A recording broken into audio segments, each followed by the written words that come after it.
Assalamualaikum warahmatullahi wabarakatuh. Saya perwakilan dari kelompok 16. Di sini kami akan mempresentasikan tentang perencanaan kapasitas. Sebelum kami mempresentasikan kelompok kami terlebih dahulu, izinkan kami memperkenalkan kelompok kami. Yang pertama ada saya sendiri, Sri Hastuti. Selanjutnya, ada pengertian dari kapasitas. Kapasitas adalah jumlah unit produk yang dapat ditangani, diterima, disimpan, atau diakomodasi dalam waktu tertentu. Adalah suatu kapasitas produksi spesifik dari satu atau lebih orang dan atau mesin dengan kemampuan yang sama.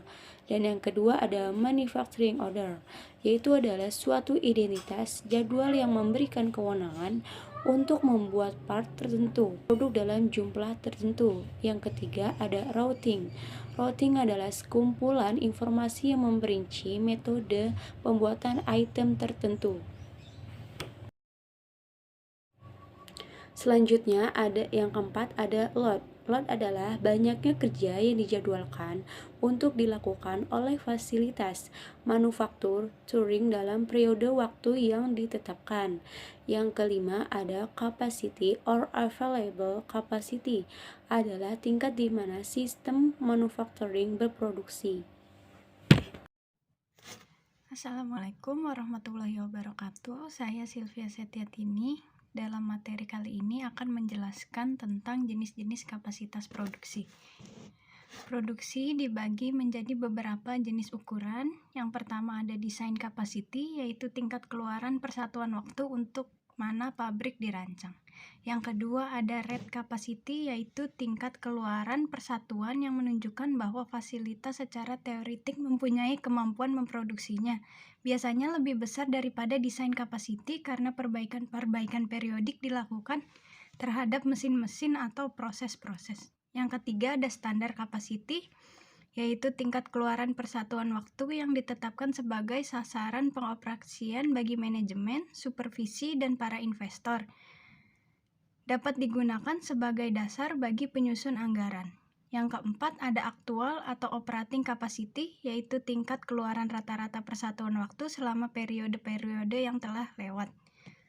Selanjutnya ada peak capacity, yaitu jumlah keluaran persatuan waktu mungkin lebih rendah daripada standar capacity yang dapat dicapai melalui maksimal keluaran dan akan mungkin dilakukan dengan kerja lembur, menambah tenaga kerja, menghapus penundaan-penundaan, mengurangi jam istirahat, dan sebagainya.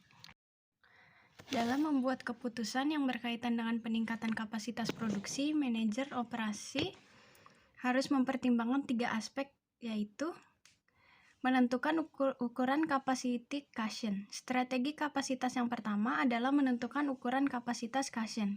Kapasitas cushion digunakan untuk pengelolaan permintaan pada perusahaan karena permintaan perusahaan tidak menentu seperti permintaan yang meningkat atau menurun. Yang kedua, menentukan waktu dan ukuran ekspansi. Ekspansi atau peningkatan kapasitas dilakukan sebagai upaya mengantisipasi permintaan terhadap volume dan kapasitas produksi. Ekspansi merupakan tujuan strategi perusahaan untuk berkembang pada masa yang akan datang. Selanjutnya, menghubungkan kapasitas dan keputusan operasional. Dalam melakukan perencanaan kapasitas, sebaiknya pihak perusahaan mempertimbangkan keputusan kapasitas dengan keputusan operasional lainnya yang berada pada perusahaan agar dijadikan bahan pertimbangan. Terakhir, ada prioritas pada persaingan. Perubahan keputusan yang memprioritaskan persaingan untuk dapat mempercepat layanan akan menyebabkan ditimbuhkannya tingkat capacity cushion yang lebih besar. Sekian. Di slide berikutnya ada strategi dan pertimbangan kapasitas produksi. Strategi kapasitas produksi digunakan untuk mencapai tujuan perusahaan dan pengelolaan kapasitas yang baik. Tujuan dari peningkatan kapasitas adalah untuk pencapaian tingkat utilitas tinggi dan tingkat pengembalian investasi yang tinggi dan penetapan ukuran fasilitas. Terdapat beberapa hal yang menjadi bahan pertimbangan dalam menentukan strategi. Yang pertama, ramalkan permintaan secara aktual, selanjutnya memahami teknologi dan peningkatan kapasitas, dan diakhiri dengan temukan tingkat operasi atau volume yang optimal. Yang pertama, perencanaan kapasitas jangka pendek. Perencanaan kapasitas jangka pendek digunakan untuk menangani secara ekonomis hal-hal yang sifatnya mendadak di masa yang akan datang. Perencanaan kapasitas jangka pendek dan jangka panjang. Perencanaan kapasitas atau capacity planning merupakan keputusan perencanaan strategis jangka panjang yang ditujukan untuk mengadakan seluruh sumber daya produktif yang dibutuhkan oleh perusahaan untuk dapat dipakai menghasilkan level produksi tertentu kerja. Yang kedua, perencanaan kapasitas jangka panjang. Perencanaan kapasitas jangka panjang merupakan strategi operasi dalam menghadapi segala kemungkinan yang akan terjadi dan sudah dapat diperkirakan sebelumnya.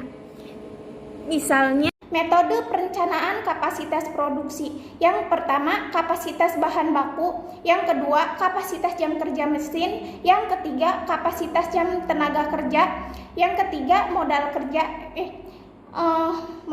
Yang keempat, modal kerja. Yang kelima, kapasitas permintaan.